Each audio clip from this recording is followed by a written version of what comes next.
날씨가 춥다가 따뜻하다가 변동을 일으키지요.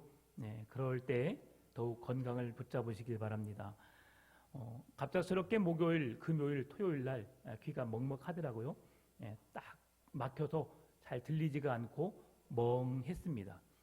그래서 어떻게 주일에 말씀을 전할까 잘 안 들리니까, 그래도 하나님께서 은혜를 주셔서 어제 저녁부터 아무 소리 들리지 않고 그냥 너무 잘 지금 좋습니다.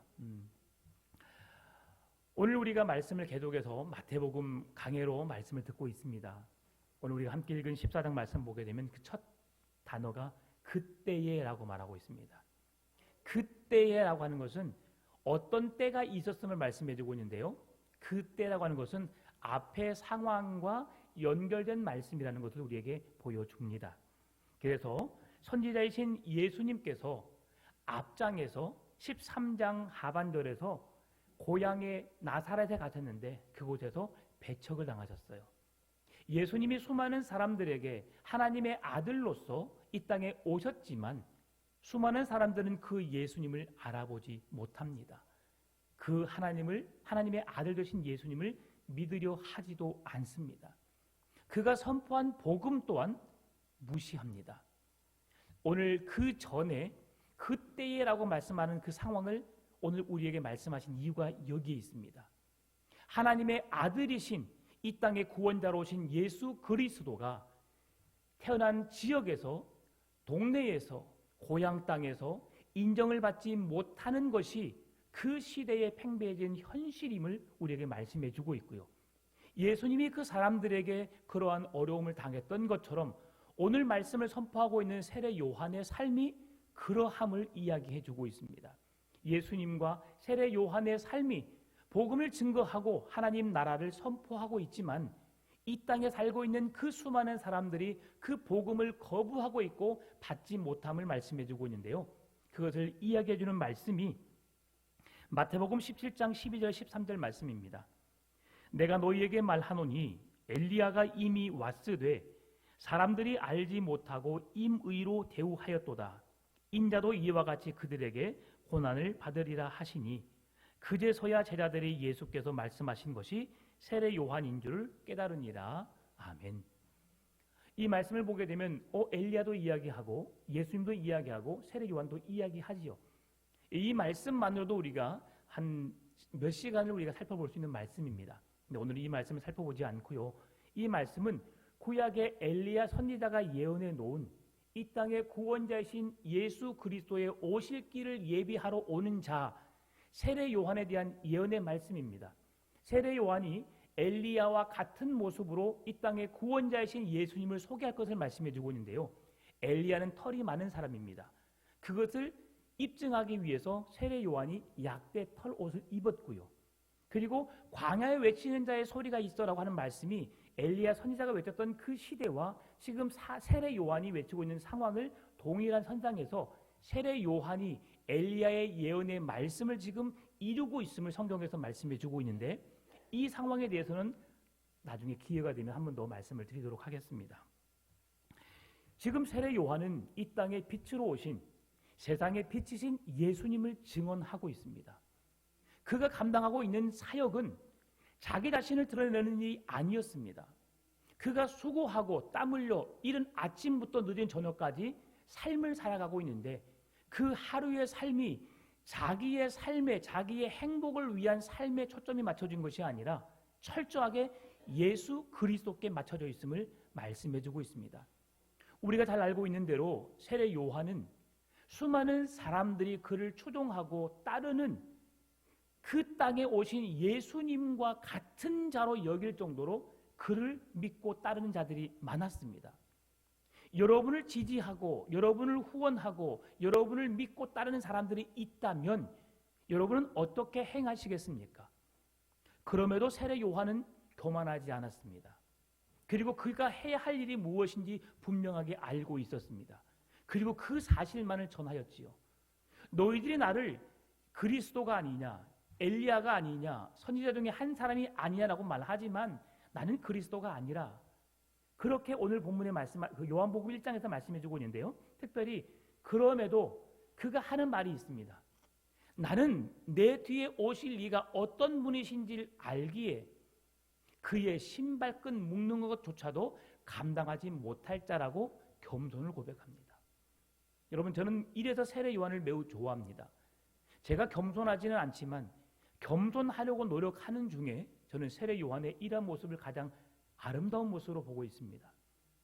많은 사람이 인정하고 많은 사람이 그를 존중하고 그러한 위치에 서 있음에도 불구하고 세례 요한은 내가 이 땅에 살고 있는 이유가 무엇인지를 분명하게 알고 있었다는 겁니다. 수많은 사람들은 이 땅에 오신 구원자 예수 그리스도를 알아보지 못하지만 그는 내 뒤에 오실 이가 어떤 분이신지 알았고, 그리고 자기 앞에 세례를 받으러 오신 그분이 바로 하나님의 아들이시요 이 땅에 구원자로 오신 메시아이심을 많은 이들 앞에 드러내고 있는 것을 보게 됩니다.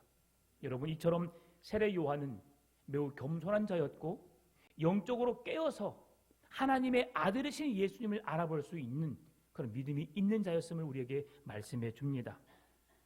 그렇게 능력 있는 삶을 살게 되니까 수많은 사람들이 세례 요한을 향하여 말합니다. 네가 그리스도냐? 요한복음 1장 19절 20절에서 말씀합니다. 유대인들이 예루살렘에서 제사장들과 레위인들을 요한에게 보내어 내가 누구냐 물을 때에 요한의 증언이 이러하니라.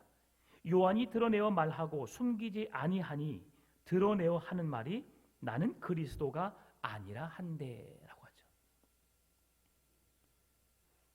가끔 이런 일이 있습니다.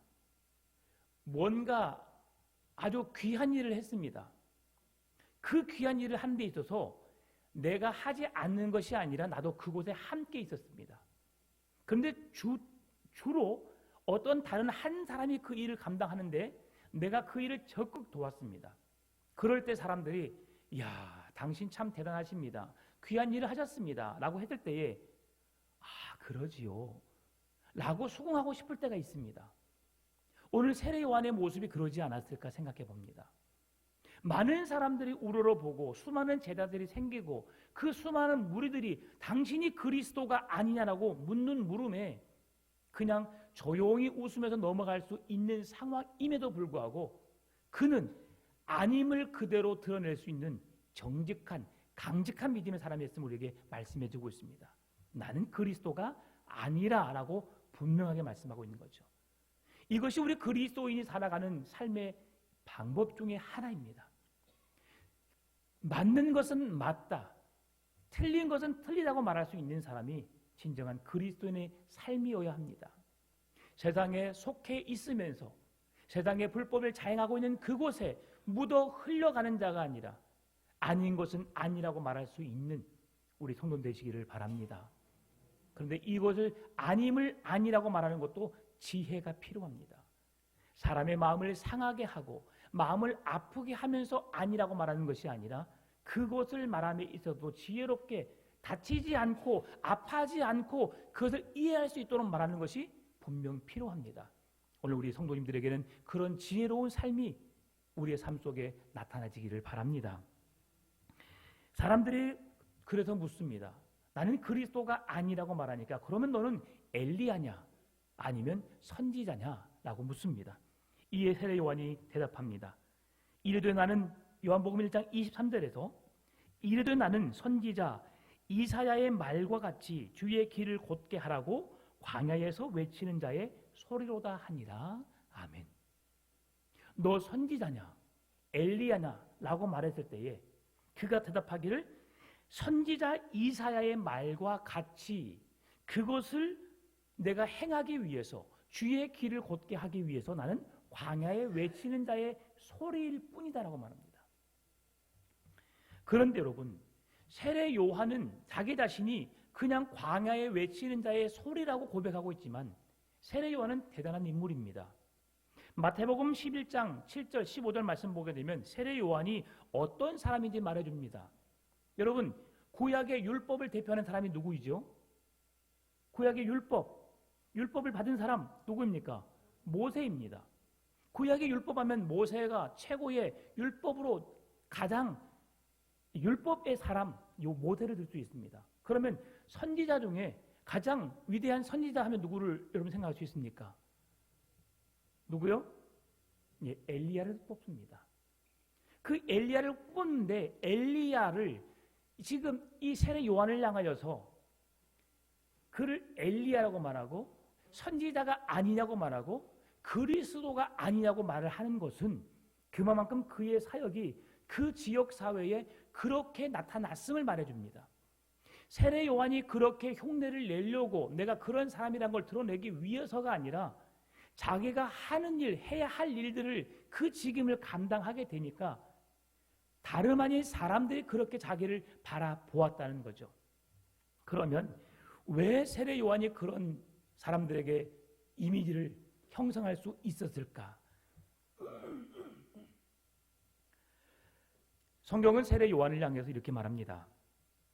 선지자보다 더 나은 자요. 여자가 낳은 자 중에 이보다 더 큰 이가 없다라고 말합니다. 성경에서 세례 요한을 그렇게 말하는 이유가 있습니다. 세례 요한은 구약의 선지자들의 마지막 선지자, 구약 성경의 마지막 성경이 어떤 말씀인가요? 말라기지요. 말라기 선지자가 선지자로서의 사명을 감당하고 난 이후에 신약의 시대가 있기 전까지 400년이라는 침묵의 시기가 있었습니다. 그때에는 무엇을 했는지 어떤 일이 일어났는지 성경에서 기록되어 있지 않기 때문에 우리는 알 수 없습니다. 그런데 알 수 있는 것은 400년의 침묵 시간이 지나고 난 이후에 신약의 시대에 살고 있는 사람들이 구약의 예언의 말씀을 통해서 이 땅에 오실 구원자 메시아를 기다렸다는 거죠. 그가 누구일까? 그가 이 땅에 오신다는 말씀을 붙들고 그를 기대하고 고대하면서 그를 기다렸다는 것입니다. 그러는 와중에 세례 요한이 하나님의 복음을 전파하고 있고 주의 오실 길을 예비하고 있는 귀한 사역을 감당하게 되니까 지금 열심히 사역하고 계시는 세례 요한이 그리스도가 아닐까라고 그들이 생각하게 된 것입니다. 그리고 그리스도가 아니라고 하니까 그러면 너가 엘리야냐? 선지자 중에 하나냐? 라고 묻는 것이죠. 그런데 이 세례 요한은 그러한 암흑 시기에 400년의 침묵의 시간에 기다리고 고대했던 그 구원자 메시아는 아니지만 그의 길을 예비하고 광야에 외치는 소리가 있어 구약의 엘리야의 이사야의 예언을 응하게 하기 위해서 그 말씀을 성실하게 수행하고 있는 한 사람임을 우리에게 말씀해주고 있다는 겁니다. 왜 그가 마지막 선지자냐라고 했을 때에 구약 성경에 나타나는 모든 선지자는 예수 그리스도의 오실 것을 예언해 놓았고 그분이 하실 것에 대한 진정한 그분이 이분이다라고 말하는 자가 없습니다. 그래서 세례 요한이 구약 성경의 마지막 선지자로서 이 땅에 오신 예수 그리스도를 예비하고 준비하고 오신 그이가 바로 그분이라고 명확하게 그분을 소개하고 있는 사명을 감당하기에 세례 요한은 그 어떤 선지자들보다 더 큰 자이고 여자가 낳은 자 중에 가장 큰 사람임을 성경이 말씀해주고 있다는 겁니다. 특별히 세례 요한은 예수님을 직접 눈으로 보았습니다. 그리고 그에게 세례를 베풀었고요. 그가 이 땅에 오신 구원자 메시아 예수 그리스도 하나님의 아들 되심을 그가 증언하였기 때문이죠. 구약의 선지자들은 예수를 보지 못했습니다. 그를 말씀으로만 그분이 이 땅에 오실 것이라고 우리의 죄의 문제를 해결하실 구원자가 오실 것이라는 메시지만 선포했지만 세례 요한은 그분을 직접 눈으로 보았습니다. 그리고 그에게 직접 세례를 베풀었습니다. 그리고 내 뒤에 오실 그이가 바로 이 땅의 구원자 메시아이신 예수님이심을 온 세상에 드러내 놓았기 때문이죠. 그래서 그 어떤 선지자보다 더 큰 선지자요 그 귀한 사명을 감당한 자가 세례 요한임을 성경에서 말씀해 주는 겁니다. 그런 세례 요한이 어떤 삶을 살았을까요? 예수 그리스도만 선포하고 끝났을까요? 아닙니다. 그 시대에 본질이 아닌 잘못된 가르침으로 복음을 이렇게 어지럽히는 자들에 대한 그들을 꾸짖기도 하시고 그들을 책망하기도 했습니다. 마태복음 3장 7절 말씀 보게 되면 요한이 많은 바리새인들과 사두개인들이 세례 베푸는 대로 오는 것을 보고 이르되 독사의 자식들아 누가 너희를 가르쳐 임박한 진노를 피하라 하더냐라고 말씀하면서 그들의 잘못된 행위, 잘못된 가르침에 대해서 강하게 꾸짖는 모습을 보게 됩니다. 누구를 꾸짖는다는 것 여러분 결코 쉬운 일이 아닙니다. 여러분 제가 처음에 말씀드렸죠. 누구 맞는 건 맞다, 아니면 아니라고 말할 수 있지만 아닌 것에 대해서 말을 할 때에 그 사람의 마음이 다치지 않도록 우리가 지혜롭게 말하는 것이 필요하다. 그런데 종교 지도자들, 바리새인들과 사두개인들을 향하여서 그들에게는 우유부단하게 유유하게 그렇게 권면하고 말을 한다면 그들은 듣지 않습니다. 그러니 하나님의 선지자로서 그들에게 직격탄을 날리는 거죠. 독사의 자식들아. 강한 총격요법을 쓰는 겁니다. 무엇이 옳고 그른지를 분별하지 못하는 그들에게 영적인 분별력으로 그들의 영을 깨우는 말씀을 던진 겁니다. 여러분 오늘 우리에게 이런 영안이 열리시길 바랍니다. 하나님의 말씀을 깨닫고 진리의 말씀 앞에 서는 우리의 삶이 되어야 합니다. 세례 요한은 그 바리새인과 사두개인에게만 선포한 것이 아닙니다. 오늘 헤롯 왕에게까지 그 말씀을 선포합니다. 주저하지 않습니다. 마태복음 11장에서 15장의 말씀은 바리새인과 서기관들의 중심이 되어서 예수를 배척하고 예수의 말씀을 듣지 않고 계속해서 예수를 죽이려고 하는 그런 음모로 예수님의 사역을 망치려고 하는 자들로 들끓고 있습니다. 그런 상황 속에 지금 세례 요한의 이야기가 진행되고 있는데요. 오늘 본문의 말씀을 통해서 이 세례 요한이 헤롯에게 어떤 말을 했을까? 오늘 3절 4절에서 말씀해 줍니다. 전에 헤롯이 그 동생 빌립의 아내 헤로디아의 일로 요한을 잡아 결박하여 옥에 가두었으니 이는 요한이 헤롯에게 말하되 당신이 그 여자를 차지한 것이 옳지 않다 하였음이라라고 말합니다. 헤롯이 그 동생 빌립이라고 하는데 그 동생은 이복 동생을 말합니다. 이복 동생 빌립이 결혼하여서 헤로디아와 아름다운 가정을 세워서 행복하게 살고 있습니다. 그런데 헤로디아가 내 마음에 끌리니까 이 헤롯 왕은 살던 아내를 버리고 잘 살고 있는 가정을 깨뜨려서 헤로디아를 자기의 아내로 맞이하는 겁니다. 그러니까 이 잘못된 일을 보고 지금 가만히 있어도 되지만 세례 요한은 그것을 헤롯 왕에게 너가 잘못했다라고 한 것을 반드시 바르게 가르치고 있어요. 여러분 이 말을 들은 헤롯이 어땠을까요?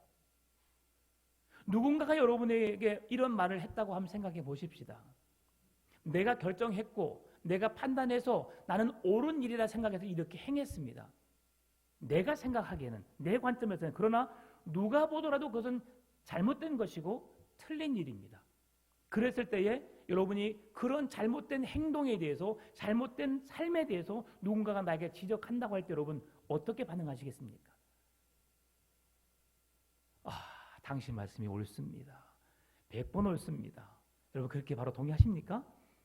그렇게 동의하려면 그렇게 살지 않았죠.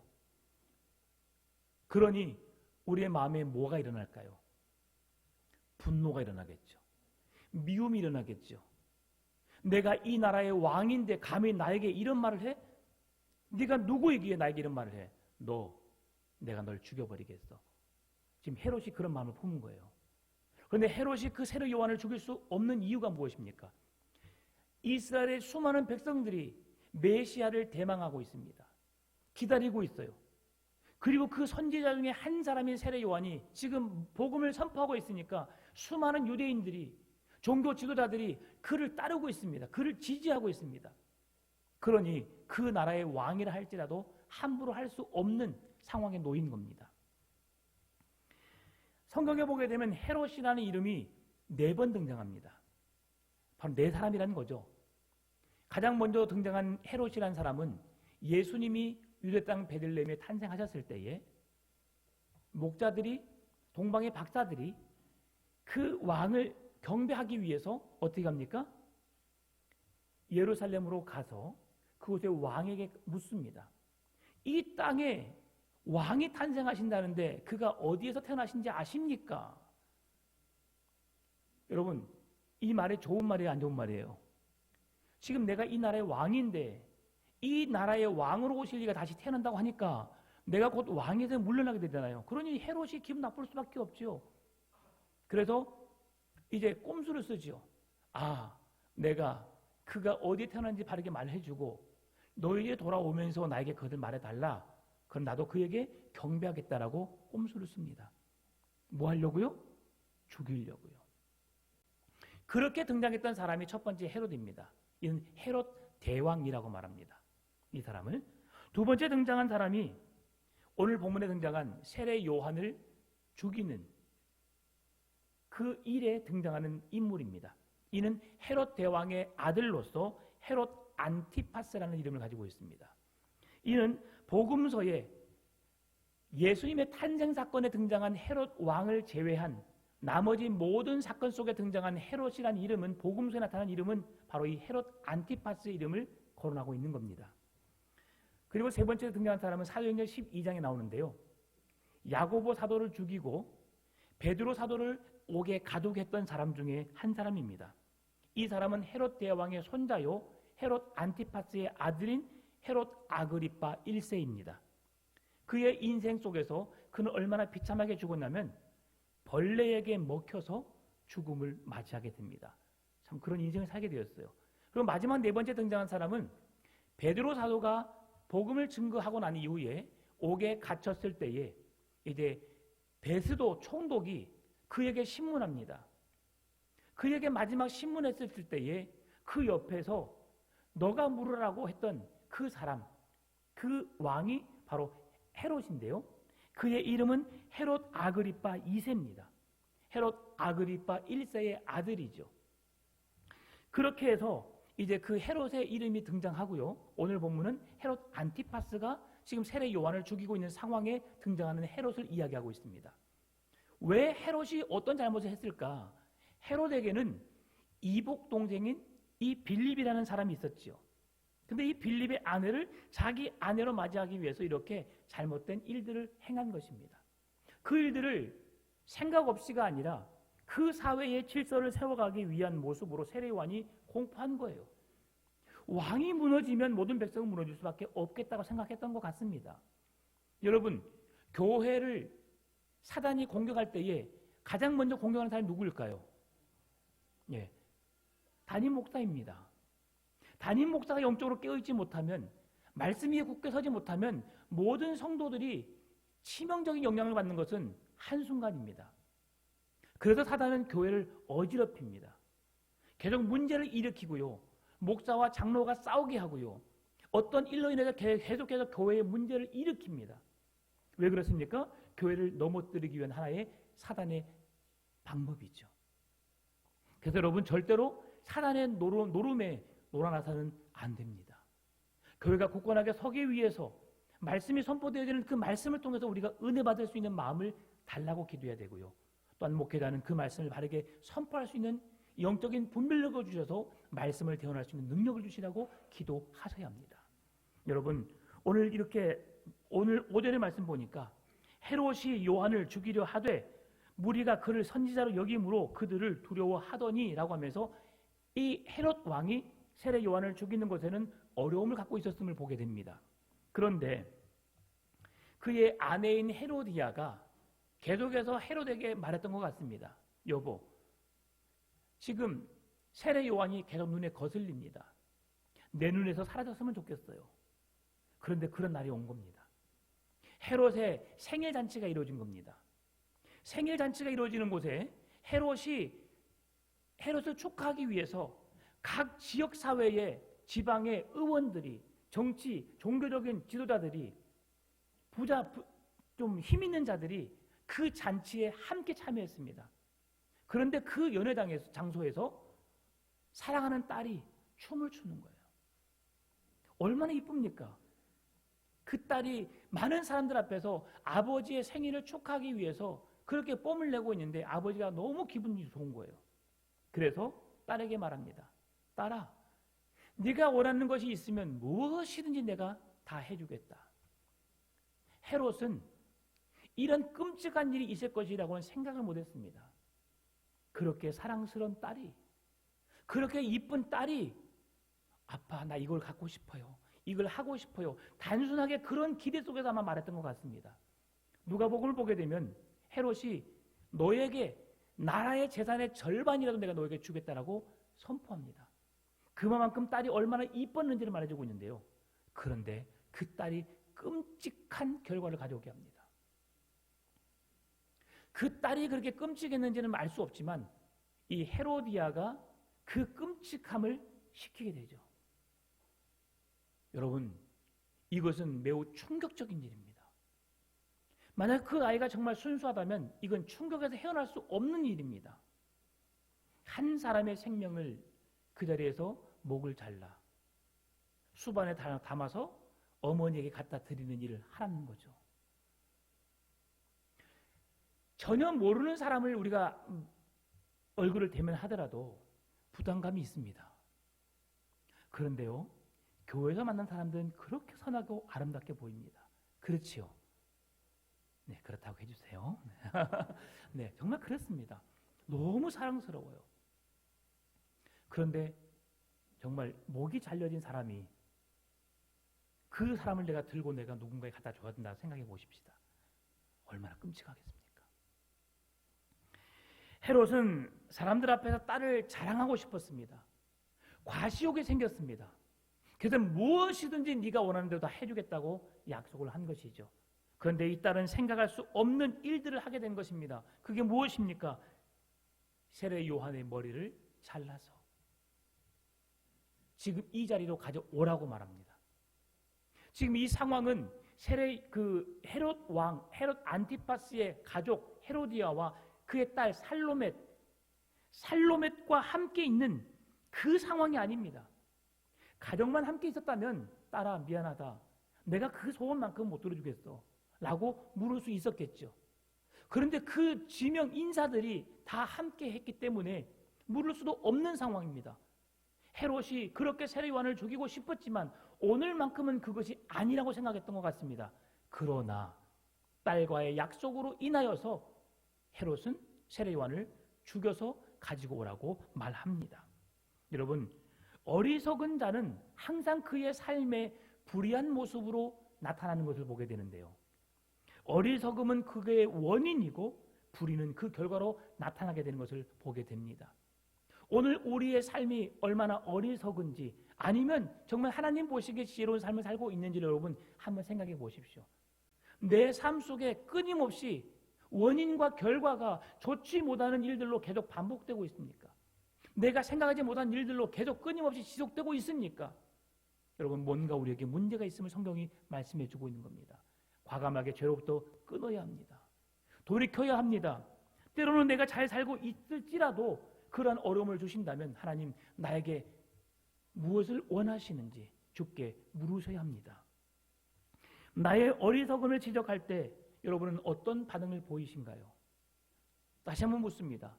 헤롯이 왕으로서 당신은 지금 잘못된 아내를 취하여서 살고 있습니다. 여러분이 그런 말을 들었다면 여러분 어떻게 반응하시겠습니까? 어리석은 자는 분노함으로 대응합니다. 말한 자를 공격하여서 그 말한 것을 다시는 말하지 못하도록 만들어버리는 것은 어리석은 자의 모습입니다. 그러나 지혜로운 자는 그것을 수긍할 줄 압니다. 나의 잘못을 누군가가 지적해 줬을 때 여러분 그것을 받는 자에게 은혜로운 삶이 펼쳐집니다. 여러분 지금도 여전히 제 말이 빠르지요? 빠르지요. 저도 그게 고민입니다.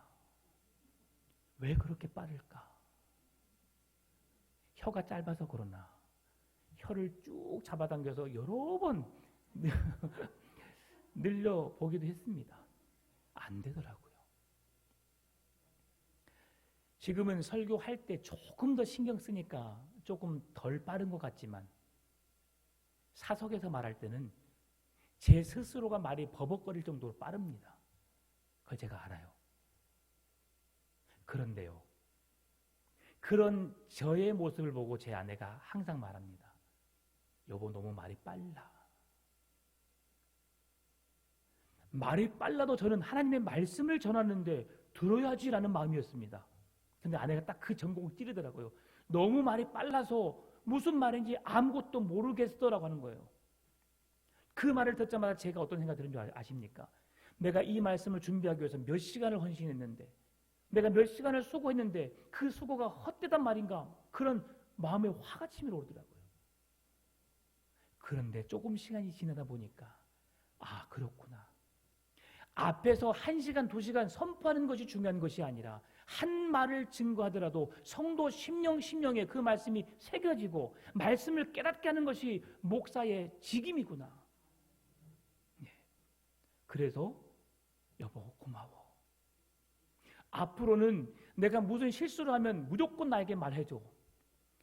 설교 끝나면 우리 아내가 다다다다다다다 해주시더라고요. 그래서 제가 그래 할렐루야 너무너무 기뻐 그랬을까요? 너무 힘들었습니다. 근데 지금은 하나씩 하나씩 그 말을 수용하니까 변화가 되어지더라고요. 그래서 지금 무슨 말을 해도 화가 나지 않습니다. 조금 삐질 뿐이죠. 그게 은혜더라고요. 여러분, 이렇게 나에게 누군가 무엇 말을 했을 때에 내가 분노로 대응하고 있는가? 내가 잘못해서 그걸 고치기 위해서 뭔가 조언을 해주는데 그것마저도 우리가 그의 얼굴을 찡그리게 하고 있지는 않는지 여러분 다시 한번 생각해 보셔야 합니다. 헤롯과 헤로디아는 세례 요한이 옳다는 것을 알았습니다. 그럼에도 불구하고 그를 인정하고 싶지 않았기 때문에 그를 죽이려고 한 거예요.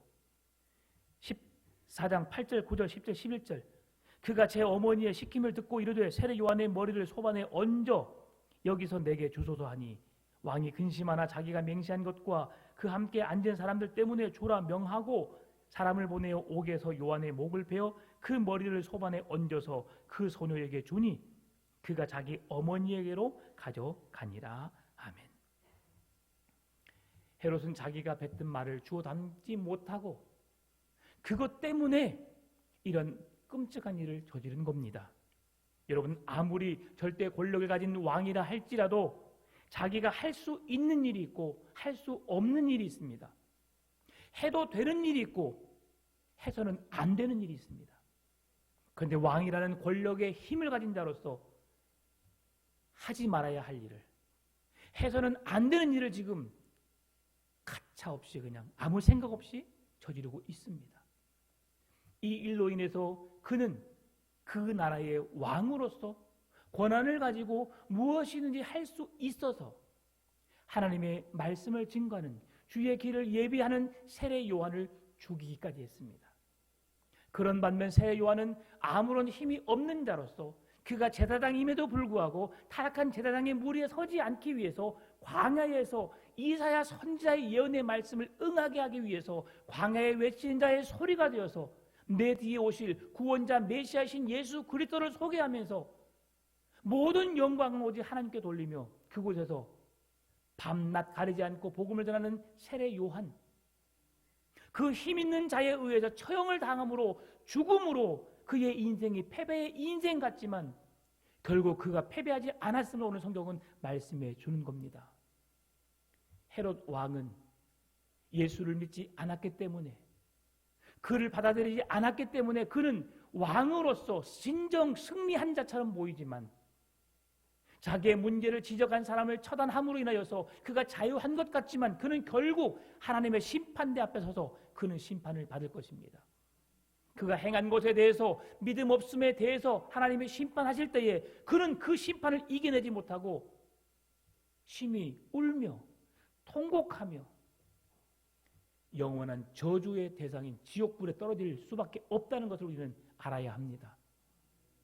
세례 요한은 왕 앞에서 처참하게 아무런 힘도 쓰지 못하고 죽임을 당하였지만 그가 행한 것은 죽음에 대한 두려움이 아니라 내가 감당해야 할 하나님이 내게 주신 소명이 무엇인지를 깨닫고 그 소명을 위해서 끊임없이 끝까지 몸부림치다가 생명을 잃게 되었지만 결국 그는 영원한 하나님의 나라를 소유할 수 있게 되고 하나님의 나라에서 영광을 누리며 주의 은혜의 보좌 옆에서 아름다운 삶을 살고 있을 줄 믿습니다. 여러분, 진정한 승자가 누구입니까?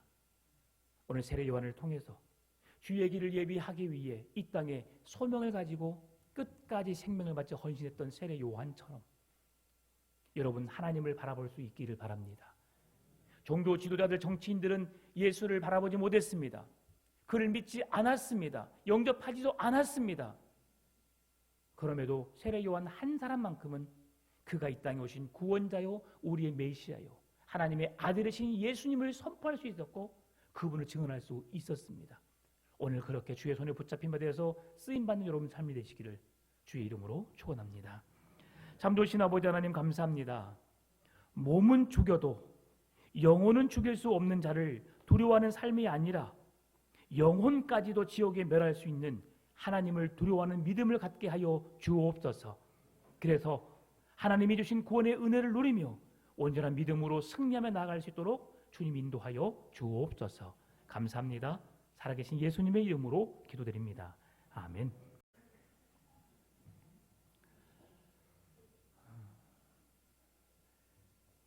날씨가 춥다가 따뜻하다가 변동을 일으키지요. 네, 그럴 때 더욱 건강을 붙잡으시길 바랍니다. 갑작스럽게 목요일, 금요일, 토요일 날 귀가 먹먹하더라고요.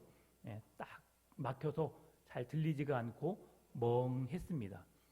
그래서 어떻게 주일에 말씀을 전할까 잘 안 들리니까, 그래도 하나님께서 은혜를 주셔서 어제 저녁부터 아무 소리 들리지 않고 그냥 너무 잘 지금 좋습니다. 오늘 우리가 말씀을 계속해서 마태복음 강해로 말씀을 듣고 있습니다. 오늘 우리가 함께 읽은 14장 말씀 보게 되면 그 첫 단어가 그때에라고 말하고 있습니다. 그때에라고 하는 것은 어떤 때가 있었음을 말씀해 주고 있는데요. 그때라고 하는 것은 앞의 상황과 연결된 말씀이라는 것을 우리에게 보여줍니다. 그래서 선지자이신 예수님께서 앞장에서 13장 하반절에서 고향의 나사렛에 가셨는데 그곳에서 배척을 당하셨어요. 예수님이 수많은 사람들에게 하나님의 아들로서 이 땅에 오셨지만 수많은 사람들은 그 예수님을 알아보지 못합니다. 그 하나님의 아들 되신 예수님을 믿으려 하지도 않습니다. 그가 선포한 복음 또한 무시합니다. 오늘 그 전에 그때에라고 말씀하는 그 상황을 오늘 우리에게 말씀하신 이유가 여기에 있습니다. 하나님의 아들이신 이 땅의 구원자로 오신 예수 그리스도가 태어난 지역에서, 동네에서, 고향 땅에서 인정을 받지 못하는 것이 그 시대에 팽배해진 현실임을 우리에게 말씀해 주고 있고요. 예수님이 그 사람들에게 그러한 어려움을 당했던 것처럼 오늘 말씀을 선포하고 있는 세례 요한의 삶이 그러함을 이야기해 주고 있습니다. 예수님과 세례 요한의 삶이 복음을 증거하고 하나님 나라를 선포하고 있지만 이 땅에 살고 있는 그 수많은 사람들이 그 복음을 거부하고 있고 받지 못함을 말씀해 주고 있는데요. 그것을 이야기해 주는 말씀이 마태복음 17장 12절 13절 말씀입니다. 내가 너희에게 말하노니 엘리야가 이미 왔으되 사람들이 알지 못하고 임의로 대우하였도다. 인자도 이와 같이 그들에게 고난을 받으리라 하시니 그제서야 제자들이 예수께서 말씀하신 것이 세례 요한인 줄 깨달으니라. 아멘. 이 말씀을 보게 되면 엘리야도 이야기하고 예수님도 이야기하고 세례 요한도 이야기하지요. 이 말씀만으로도 우리가 한 몇 시간을 우리가 살펴볼 수 있는 말씀입니다. 근데 오늘 이 말씀을 살펴보지 않고요. 이 말씀은 구약의 엘리야 선지자가 예언해 놓은 이 땅의 구원자이신 예수 그리스도의 오실 길을 예비하러 오는 자 세례 요한에 대한 예언의 말씀입니다. 세례 요한이 엘리야와 같은 모습으로 이 땅의 구원자이신 예수님을 소개할 것을 말씀해 주고 있는데요. 엘리야는 털이 많은 사람입니다. 그것을 입증하기 위해서 세례 요한이 약대 털 옷을 입었고요. 그리고 광야에 외치는 자의 소리가 있어라고 하는 말씀이 엘리야 선지자가 외쳤던 그 시대와 지금 세례 요한이 외치고 있는 상황을 동일한 선상에서 세례 요한이 엘리야의 예언의 말씀을 지금 이루고 있음을 성경에서 말씀해 주고 있는데 이 상황에 대해서는 나중에 기회가 되면 한 번 더 말씀을 드리도록 하겠습니다. 지금 세례 요한은 이 땅에 빛으로 오신 세상의 빛이신 예수님을 증언하고 있습니다. 그가 감당하고 있는 사역은 자기 자신을 드러내는 일이 아니었습니다. 그가 수고하고 땀 흘려 이른 아침부터 늦은 저녁까지 삶을 살아가고 있는데 그 하루의 삶이 자기의 삶에 자기의 행복을 위한 삶에 초점이 맞춰진 것이 아니라 철저하게 예수 그리스도께 맞춰져 있음을 말씀해주고 있습니다. 우리가 잘 알고 있는 대로 세례 요한은 수많은 사람들이 그를 추종하고 따르는 그 땅에 오신 예수님과 같은 자로 여길 정도로 그를 믿고 따르는 자들이 많았습니다. 여러분을 지지하고 여러분을 후원하고 여러분을 믿고 따르는 사람들이 있다면 여러분은 어떻게 행하시겠습니까? 그럼에도 세례 요한은 교만하지 않았습니다. 그리고 그가 해야 할 일이 무엇인지 분명하게 알고 있었습니다. 그리고 그 사실만을 전하였지요. 너희들이 나를 그리스도가 아니냐, 엘리야가 아니냐, 선지자 중에 한 사람이 아니냐라고 말하지만 나는 그리스도가 아니라, 그렇게 오늘 본문에 요한복음 1장에서 말씀해주고 있는데요. 특별히 그럼에도 그가 하는 말이 있습니다. 나는 내 뒤에 오실 이가 어떤 분이신지를 알기에 그의 신발끈 묶는 것조차도 감당하지 못할 자라고 겸손을 고백합니다. 여러분, 저는 이래서 세례 요한을 매우 좋아합니다. 제가 겸손하지는 않지만 겸손하려고 노력하는 중에 저는 세례 요한의 이런 모습을 가장 아름다운 모습으로 보고 있습니다. 많은 사람이 인정하고 많은 사람이 그를 존중하고 그러한 위치에 서 있음에도 불구하고 세례 요한은 내가 이 땅에 살고 있는 이유가 무엇인지를 분명하게 알고 있었다는 겁니다. 수많은 사람들은 이 땅에 오신 구원자 예수 그리스도를 알아보지 못하지만 그는 내 뒤에 오실 이가 어떤 분이신지 알았고, 그리고 자기 앞에 세례를 받으러 오신 그분이 바로 하나님의 아들이시요 이 땅에 구원자로 오신 메시아이심을 많은 이들 앞에 드러내고 있는 것을 보게 됩니다. 여러분, 이처럼 세례 요한은 매우 겸손한 자였고 영적으로 깨어서 하나님의 아들이신 예수님을 알아볼 수 있는 그런 믿음이 있는 자였음을 우리에게 말씀해 줍니다. 그렇게 능력 있는 삶을 살게 되니까 수많은 사람들이 세례 요한을 향하여 말합니다. 네가 그리스도냐? 요한복음 1장 19절 20절에서 말씀합니다. 유대인들이 예루살렘에서 제사장들과 레위인들을 요한에게 보내어 내가 누구냐 물을 때에 요한의 증언이 이러하니라. 요한이 드러내어 말하고 숨기지 아니하니 드러내어 하는 말이 나는 그리스도가 아니라 한데라고 하죠. 가끔 이런 일이 있습니다. 뭔가 아주 귀한 일을 했습니다. 그 귀한 일을 하는 데 있어서 내가 하지 않는 것이 아니라 나도 그곳에 함께 있었습니다. 그런데 주로 어떤 다른 한 사람이 그 일을 감당하는데 내가 그 일을 적극 도왔습니다. 그럴 때 사람들이 이야, 당신 참 대단하십니다. 귀한 일을 하셨습니다. 라고 했을 때에 아, 그러지요. 라고 수긍하고 싶을 때가 있습니다. 오늘 세례 요한의 모습이 그러지 않았을까 생각해 봅니다. 많은 사람들이 우러러보고 수많은 제자들이 생기고 그 수많은 무리들이 당신이 그리스도가 아니냐라고 묻는 물음에 그냥 조용히 웃으면서 넘어갈 수 있는 상황임에도 불구하고 그는 아님을 그대로 드러낼 수 있는 정직한 강직한 믿음의 사람이었음을 우리에게 말씀해주고 있습니다. 나는 그리스도가 아니라라고 분명하게 말씀하고 있는 거죠. 이것이 우리 그리스도인이 살아가는 삶의 방법 중에 하나입니다. 맞는 것은 맞다, 틀린 것은 틀리다고 말할 수 있는 사람이 진정한 그리스도인의 삶이어야 합니다. 세상에 속해 있으면서 세상의 불법을 자행하고 있는 그곳에 묻어 흘러가는 자가 아니라 아닌 것은 아니라고 말할 수 있는 우리 성도 되시기를 바랍니다. 그런데 이것을 아님을 아니라고 말하는 것도 지혜가 필요합니다. 사람의 마음을 상하게 하고 마음을 아프게 하면서 아니라고 말하는 것이 아니라 그것을 말함에 있어도 지혜롭게 다치지 않고 아파하지 않고 그것을 이해할 수 있도록 말하는 것이 분명 필요합니다. 오늘 우리 성도님들에게는 그런 지혜로운 삶이 우리의 삶 속에 나타나지기를 바랍니다. 사람들이 그래서 묻습니다. 나는 그리스도가 아니라고 말하니까 그러면 너는 엘리야냐 아니면 선지자냐 라고 묻습니다. 이에 세례 요한이 대답합니다.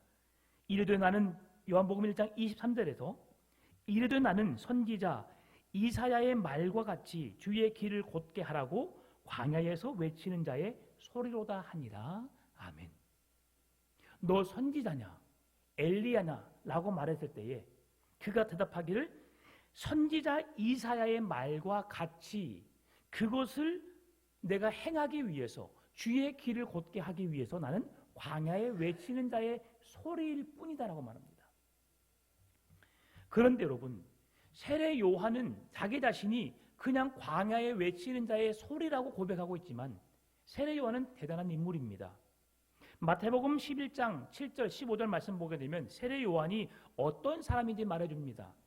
여러분, 구약의 율법을 대표하는 사람이 누구이죠? 구약의 율법을 받은 사람 누구입니까? 모세입니다. 구약의 율법하면 모세가 최고의 율법으로 가장 율법의 사람, 요 모세를 들 수 있습니다. 그러면 선지자 중에 가장 위대한 선지자 하면 누구를 여러분 생각할 수 있습니까? 누구요? 예, 엘리야를 뽑습니다.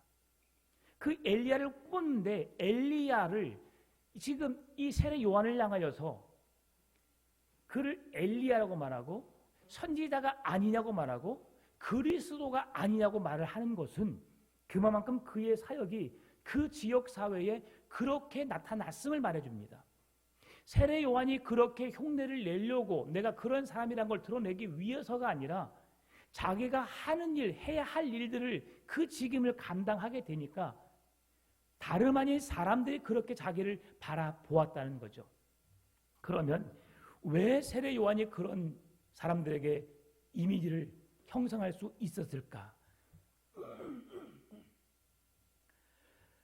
성경은 세례 요한을 향해서 이렇게 말합니다. 선지자보다 더 나은 자요. 여자가 낳은 자 중에 이보다 더 큰 이가 없다라고 말합니다. 성경에서 세례 요한을 그렇게 말하는 이유가 있습니다. 세례 요한은 구약의 선지자들의 마지막 선지자, 구약 성경의 마지막 성경이 어떤 말씀인가요? 말라기지요. 말라기 선지자가 선지자로서의 사명을 감당하고 난 이후에 신약의 시대가 있기 전까지 400년이라는 침묵의 시기가 있었습니다. 그때에는 무엇을 했는지 어떤 일이 일어났는지 성경에서 기록되어 있지 않기 때문에 우리는 알 수 없습니다.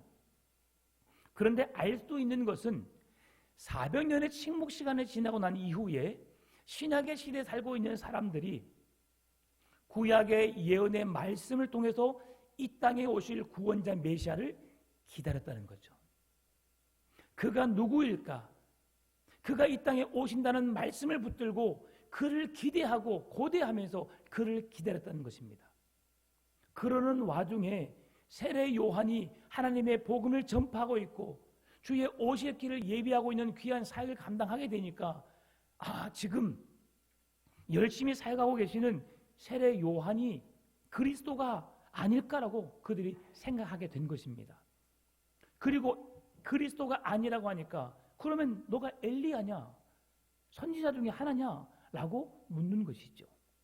그런데 이 세례 요한은 그러한 암흑 시기에 400년의 침묵의 시간에 기다리고 고대했던 그 구원자 메시아는 아니지만 그의 길을 예비하고 광야에 외치는 소리가 있어 구약의 엘리야의 이사야의 예언을 응하게 하기 위해서 그 말씀을 성실하게 수행하고 있는 한 사람임을 우리에게 말씀해주고 있다는 겁니다.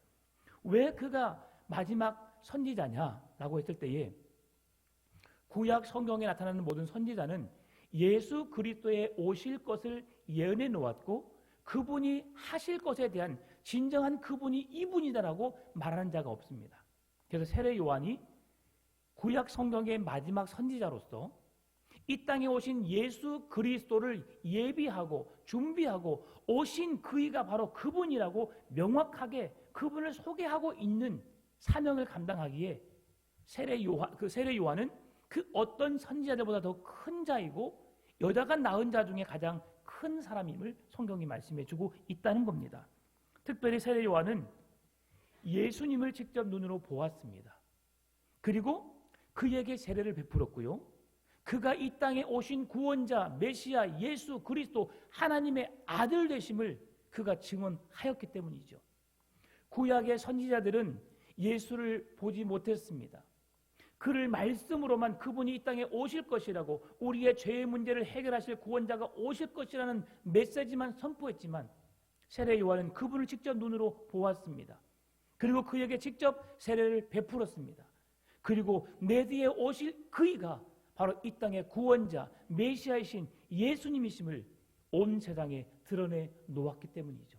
그래서 그 어떤 선지자보다 더 큰 선지자요, 그 귀한 사명을 감당한 자가 세례 요한임을 성경에서 말씀해 주는 겁니다.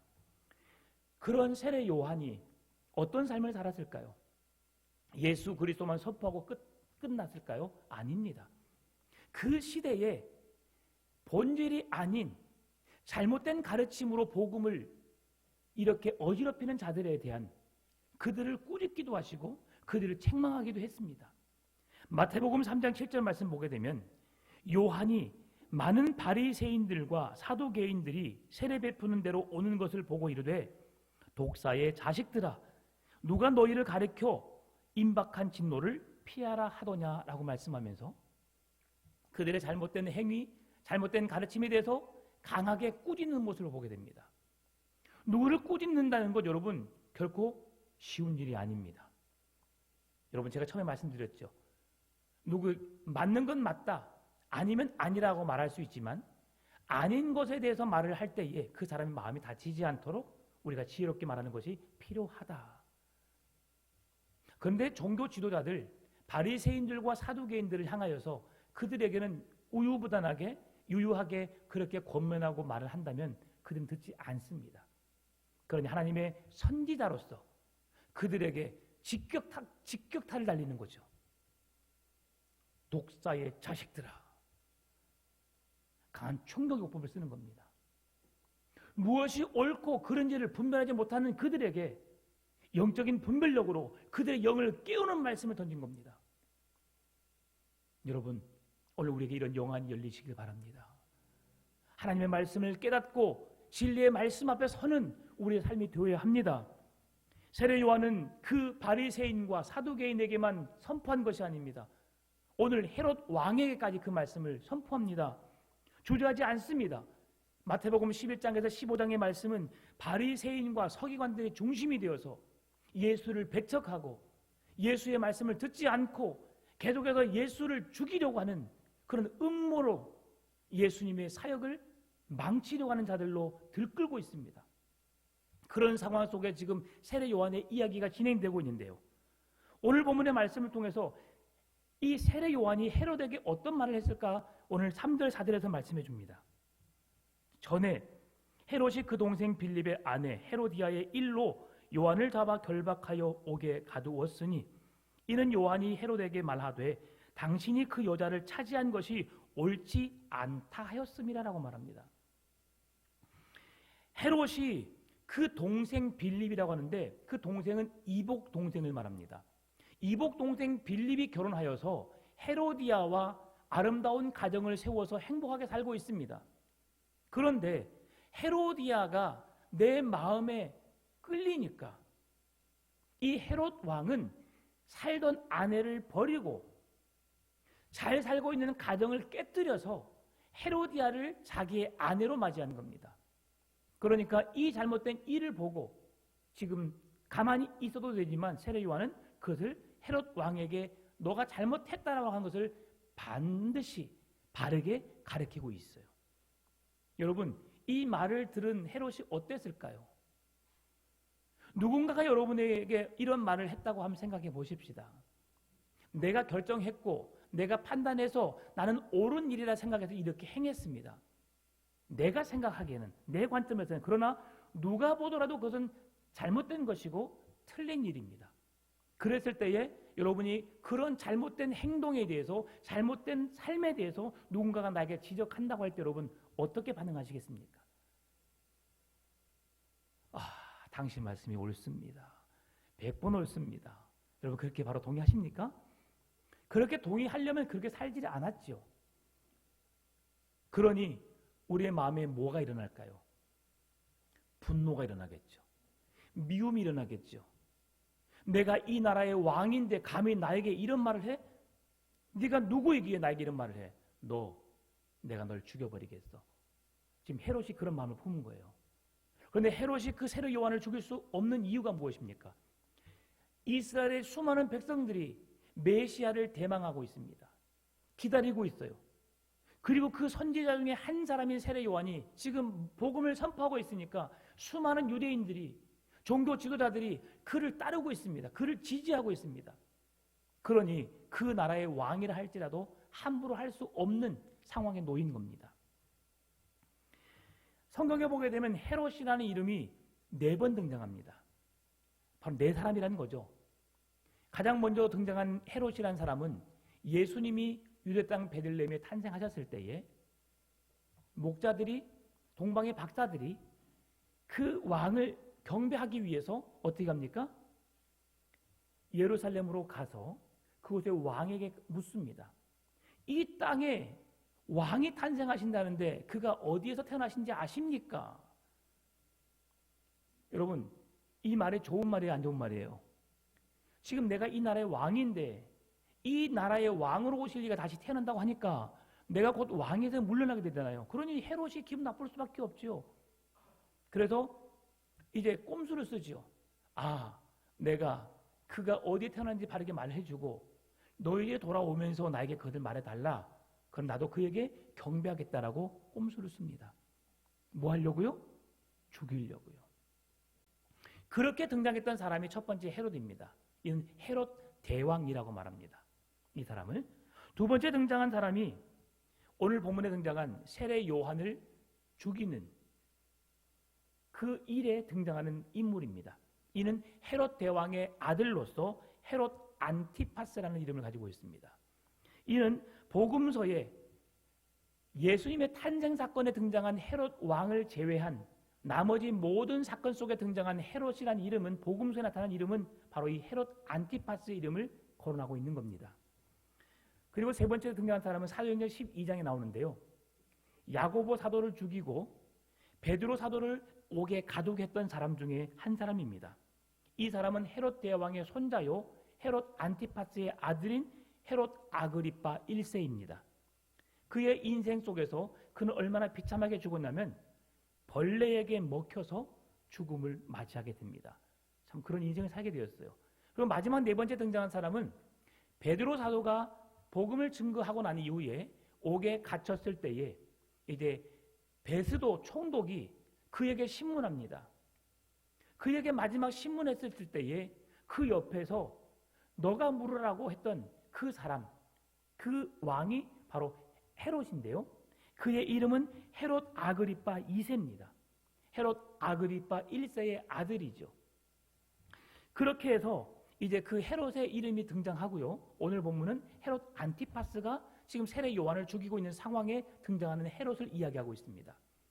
왜 헤롯이 어떤 잘못을 했을까? 헤롯에게는 이복 동생인 이 빌립이라는 사람이 있었죠. 근데 이 빌립의 아내를 자기 아내로 맞이하기 위해서 이렇게 잘못된 일들을 행한 것입니다. 그 일들을 생각 없이가 아니라 그 사회의 질서를 세워가기 위한 모습으로 세례 요한이 공포한 거예요.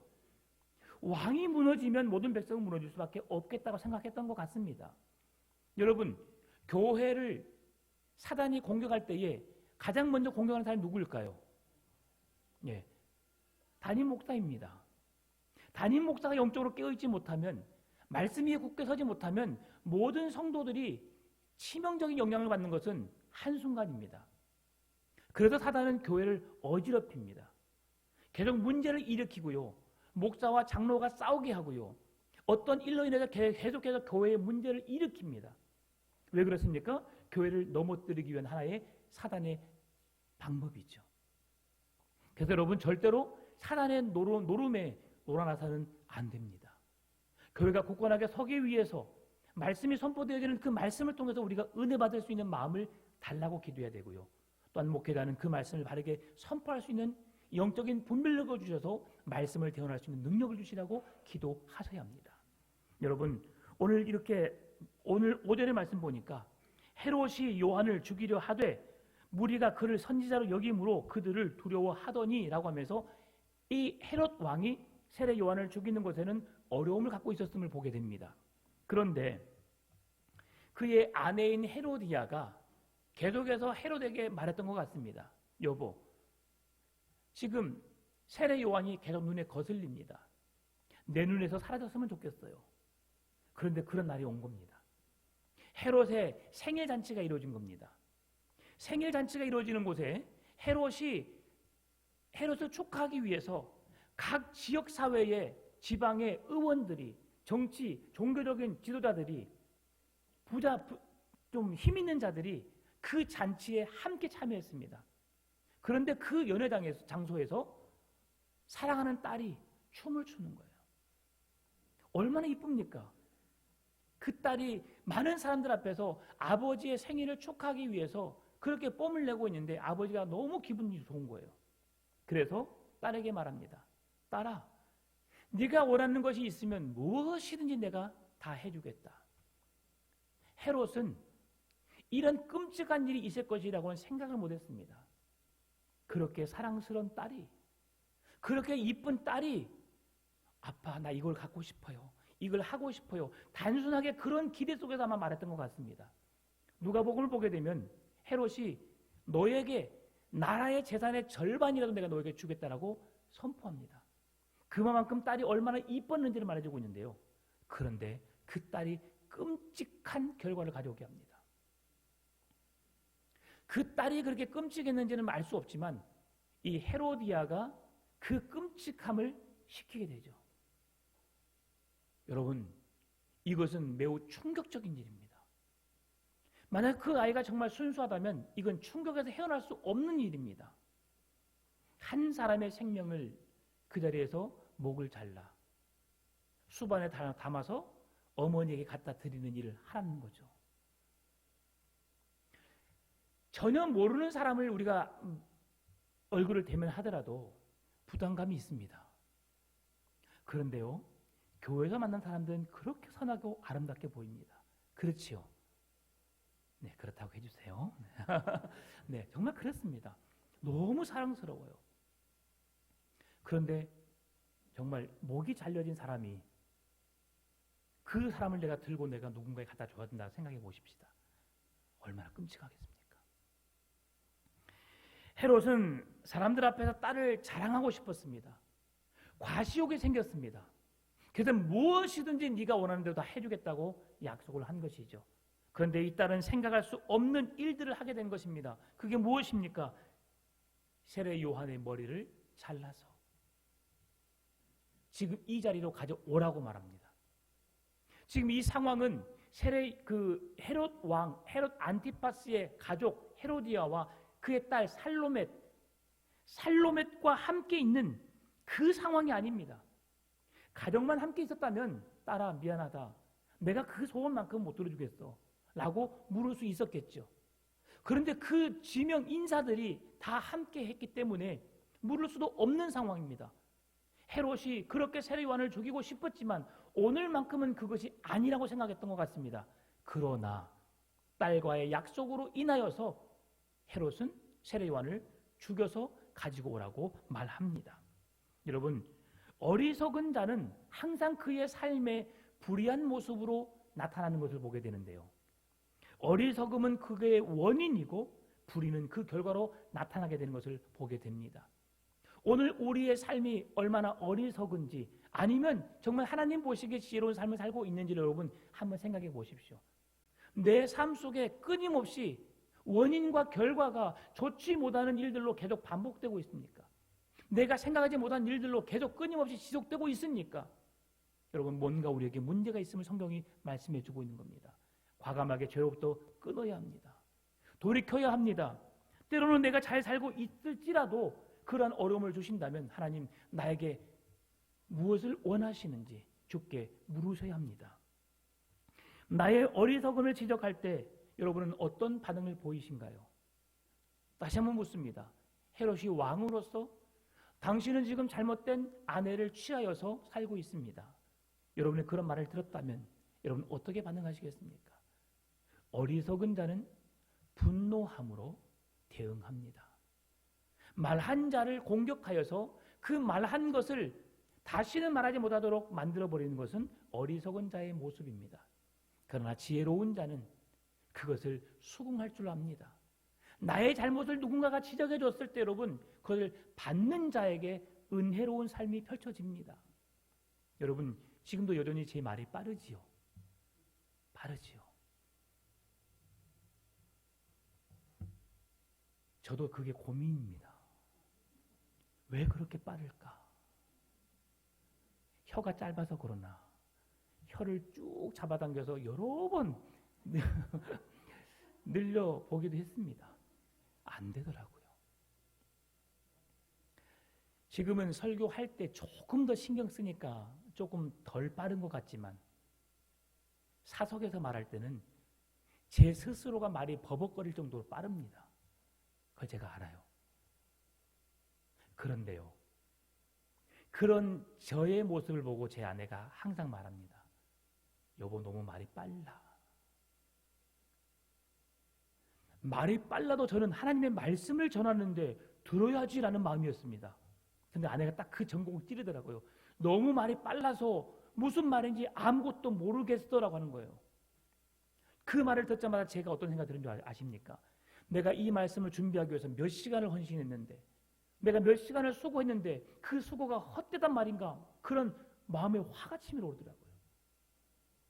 그런데 조금 시간이 지나다 보니까 아, 그렇구나. 앞에서 1시간, 2시간 선포하는 것이 중요한 것이 아니라 한 말을 증거하더라도 성도 심령에 그 말씀이 새겨지고 말씀을 깨닫게 하는 것이 목사의 직임이구나. 네. 그래서 여보, 고마워.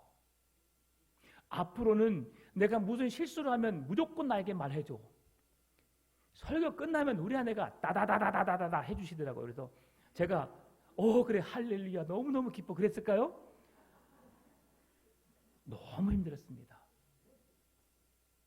근데 지금은 하나씩 하나씩 그 말을 수용하니까 변화가 되어지더라고요. 그래서 지금 무슨 말을 해도 화가 나지 않습니다. 조금 삐질 뿐이죠. 그게 은혜더라고요. 여러분, 이렇게 나에게 누군가 무엇 말을 했을 때에 내가 분노로 대응하고 있는가? 내가 잘못해서 그걸 고치기 위해서 뭔가 조언을 해주는데 그것마저도 우리가 그의 얼굴을 찡그리게 하고 있지는 않는지 여러분 다시 한번 생각해 보셔야 합니다. 헤롯과 헤로디아는 세례 요한이 옳다는 것을 알았습니다. 그럼에도 불구하고 그를 인정하고 싶지 않았기 때문에 그를 죽이려고 한 거예요.